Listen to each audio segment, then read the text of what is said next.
So coming out of prohibition, knowing that targeted group of customers and having the golden nuggets in your own hands of like your own customer data and being able to build those audiences and build that communication is really important.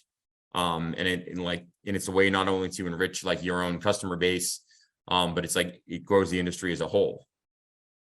Yeah, and there's many schools of thought that count your first party data as really the only true piece of evergreen IP that you have. Right. Meaning it's an asset that you own as a business. You can keep using it in different ways to provide value for yourself without using it up, right? It doesn't get used up. You can continue to use it.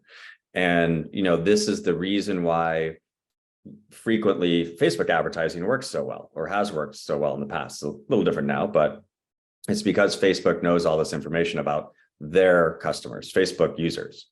Now, in this case, by building your own first party data set, having custody of it, enriching it, appending it, doing all the different things you can, you're in control of your own destiny a little more, because now you are the owner of that customer record and you're not reliant on Facebook or another party to be able to reach that audience. They make it pretty easy. You can say, oh, I want to target people in Facebook that match this basic profile.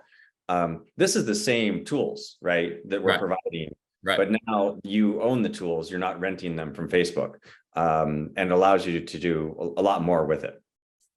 Yeah, and I think it's it starts with just the ability to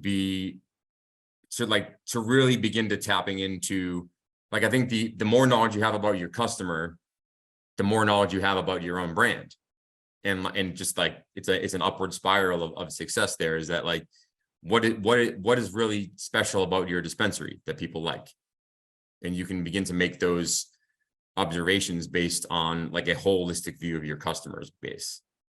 Like what is, like rather than just, again, having the weekly discount, is there another special aspect of your dispensary and the products you're bringing in, and the way you're presenting this stuff that actually makes people come back, that makes like a cart size get bigger or smaller if you're not offering a certain product that week.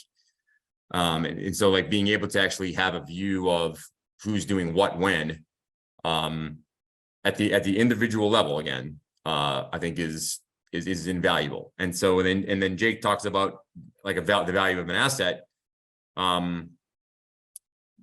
When I worked in politics, a lot of the time, you have to kind of assign values to a lot of the things that political campaigns are working on. So one of the things that at the end of a campaign you assign value to is the data that the campaign's sitting on, and so companies do this as well. CPG companies traditionally have a value assigned to their customer list, and so if you're sitting on several 100,000 customers, even if you're sitting on tens of thousands of customers, that data in and of itself is a valuable asset to your company, and you can include that into evaluation. If we want to talk about the business aspect of knowing what your business is worth, because obviously, like, a customer that comes in once a week, a customer that comes in once a month, makes a big purchase, is a valuable thing to know about. And then, like, the trends you can build on top of that, with the right marketing behind it, can be invaluable. Which kind of like brings us full circle into how important it is to, I think the one thing that people should be most cautious about is the lack of maintenance on the type of data that we're talking about. And once you kind of learn how to do the maintenance and just to keep that cycle of maintenance up, it's not something you can kind of do once in a while. It's like a marathoner can't train for a marathon by running 10 miles once a month. You need to do it every day.